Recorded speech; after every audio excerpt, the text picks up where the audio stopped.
Deputeti i Partisë Demokratike të Vlorës Buja Leskaj foli në Kuvendin e Shqipërisë për atë të cilën ai e cilësoi si degradim të rafinerisë së Ballçit. Ballçi nuk është thjesht një rafineri e nxjerrë jashtë funksionit, ai është rasti më flagrant i asaj që ndodh kur një qeveri heq dorë nga përgjegjësitë e saj për sigurinë energjetike, thot Leskaj. E pagon faturën e 224 lekëve të reja.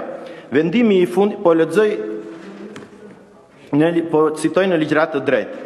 Vendimi i fundit i bordit të naftës për të rritur çmimin nga 218 në 224 lekë është dëshmia e radhës se si shteti në vend që të funksionojë si një mekanizëm mbrojtës për qytetarin në kohë krize, qeveria dhe ky bord ka degraduar në një instrument që legalizon zhvatjen e përditshme duke mbytur ekonominë e familjeve shqiptare.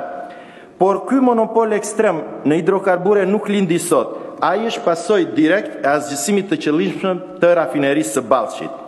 Ballçi nuk është thjesht një rafineri e nxjerrë jashtë funksionit. Ai është rasti më flagrant i asaj që ndodh kur një qeveri heq dorë nga përgjegjësitë e saj për sigurinë energjetike.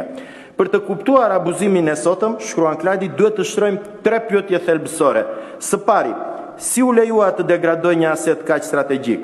Një infrastrukturë e tillë nuk shkatërrohet brenda natës. Ajo u la në mënyrë të programuar, pa investime, pa mbikëqyrje shtetërore dhe u ngarkua me borxhe fiktive, me borxhe në banka, duke u kthyer nga një pasuri kombëtare në një skrap industrial. Së dyti, kush përfitoi nga mos funksionimi i saj? Me mbylljen e Ballçit, Shqipëria kaloi në varësi absolute nga importi i karburanteve. Asgjësimi i prodhimit vendas nuk ishte një rastësi e tregut, por një skem që u dha fuqi absolute rrjeteve të importit, të cilat sot diktojnë çmimet e tregut pa asnjë konkurrencë. Së treti, shtron pyetjen Klajdi, pse nuk u bë një ristrukturim i vërtet? Sepse mbrojtja e një aseti kombëtar kërkon përplasje me kartelet ekonomike. U zgjodh rruga më e lehtë e kapitullimit të shtetit përballë interesave të ngushta. Leskaj thot se rafineria e Ballçit vlente 100 milion euro si aset industrial. Me mbylljen e saj, Shqipëria humbi mjetin e vetëm për të balancuar çmimet, sidomos në situata si këto të sotmet. Kjo nuk është thjesht një paaftësi ekonomike, por një politikë e pastër në dëm të interesit publik.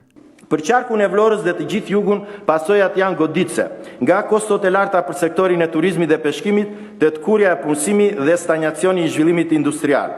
Koha e fjalimeve justifikuese ka mbaruar. Qytetarët shqiptar nuk kanë pse të paguajnë faturën e korrupsionit të djeshëm me çmimet e sotme.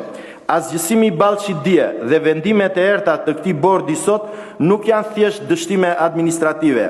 Ato janë vjedhje e institucionalizuar e pasurisë dhe xhepave të shqiptarëve. Qeveria nuk mund të fshihet pafundësisht pas krizave globale për të justifikuar zhvatjen lokale. Vendi ka nevojë urgjente për llogaridhënie, jo për giotina çmimesh.